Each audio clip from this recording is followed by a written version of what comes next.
Today, I'm going to explain the 180-degree shutter rule, what it is, and why it's important. For all of you that ask me how to get cinematic looking footage, this is your answer. I'm also going to touch on the secret as to being able to shoot at the 180-degree angle. Spoiler alert, it's ND filters. Now the 180-degree shutter rule applies to all cameras. So whether you're shooting a RED camera, down to a mirrorless or a DSLR camera, all the way down to a GoPro, Osmo Action, or a drone.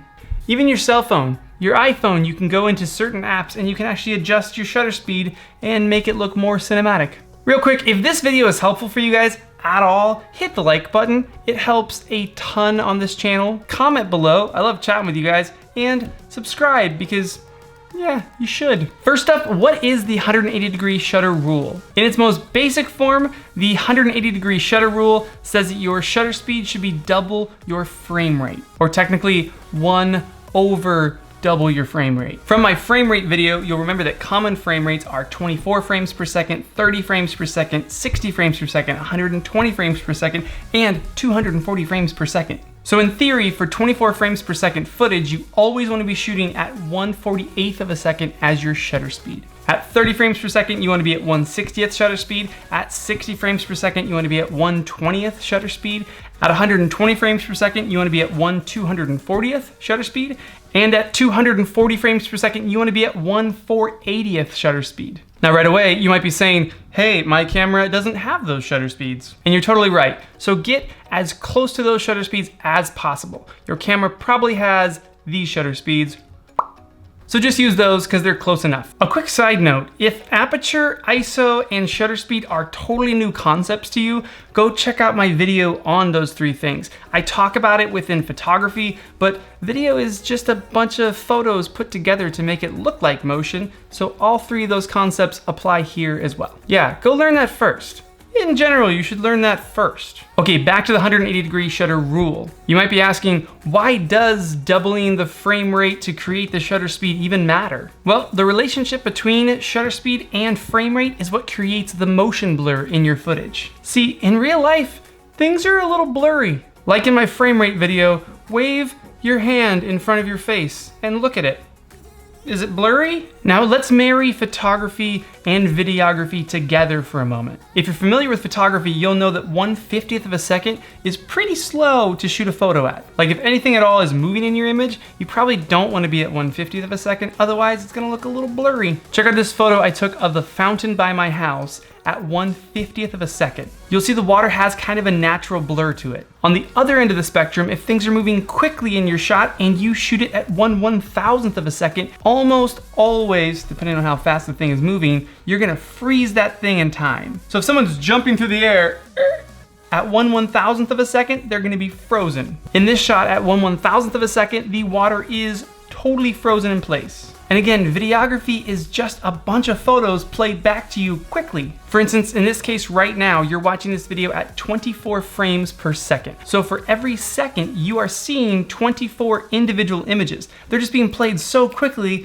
that it looks like I'm moving around. And if each of those 24 images is shot at 1/50th of a second, you're gonna see some very natural motion blur when I move around within the frame. But if each of those frames is shot at 1/1000th of a second, it's gonna look jittery because there's no motion blur in that 1/1000th of a second. It's just a bunch of frozen images put next to each other. All right, let's see this in action. So right now the camera is set to 24 frames per second and my shutter speed is 1/50th of a second. I'm following the 180-degree rule. Now I'm gonna start waving my hand around and you do the same in real life. And if you look at the screen and then you look back at your hand and you look back at the screen and you look back at your hand, they look pretty similar. It's a similar amount of motion blur. But if I crank my shutter speed up to 1/1000th of a second, all of a sudden, I look super jittery. Whoa, the lights behind me are going nuts. But I look super jittery as well.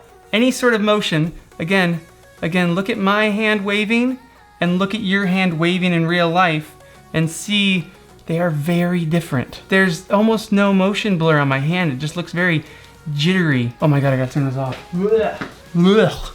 That almost made me vomit. So once again, this is 1/1000th of a second shutter speed, and you can see everything just looks really jittery, especially if it comes out of the camera. Whoa, look at that.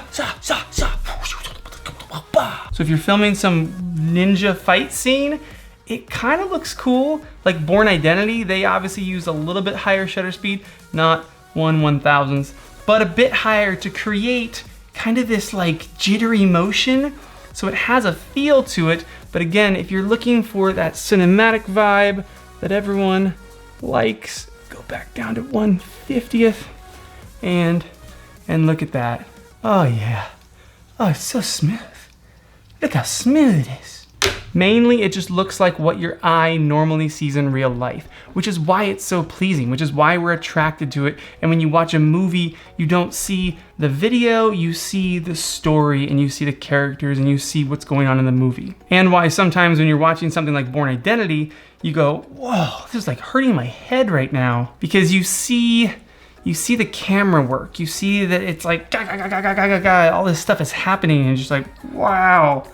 Sometimes it hurts your brain. Okay, so we now know that the 180-degree shutter rule is so that the motion blur in your footage looks more natural and cinematic. But what we also learned in my photography video on aperture, ISO, and shutter speed is that those are the 3 things on your camera that you can use to control the exposure of an image. Looks kind of like this chart here. But what we're saying with video is that if you're filming at 24 frames per second, your shutter speed is locked in at 1/50th of a second. And what we also learned in that video is that aperture can control depth of field. So if I want a lower depth of field image, maybe I'm gonna be down at f4 or f2.8, sometimes even lower, then my aperture setting is also gonna be locked in. So if I have my shutter speed and my aperture locked in, the only thing I have left to control my exposure is ISO. So if it gets darker, I'll crank my ISO up, and if it gets brighter, I'll crank my ISO down. But again, 1/50th of a second lets in a lot of light. And if I want that low depth of field, my aperture is gonna be towards the lower end of things, also letting in a lot of light. So in really bright conditions, you might find that your shutter speed is set at 1/50th, your aperture is at something like f4, your ISO is all the way down at 100, and it's still white, like completely blown out. Dun dun dun! ND filters. ND filters are basically sunglasses for your camera. If you can see, this is an ND4, kinda, you know, a little dark. This is an ND8, little darker, and an ND16, much darker. So ND filters give me an additional way to limit the light that's entering my camera and help me get a good exposure while staying at 1/50th of a second and a low aperture like f4 or f2.8. Okay, here's that shot by the fountain again, this time in video form. We're at 24 frames per second, so I have my shutter speed at 1/50th of a second.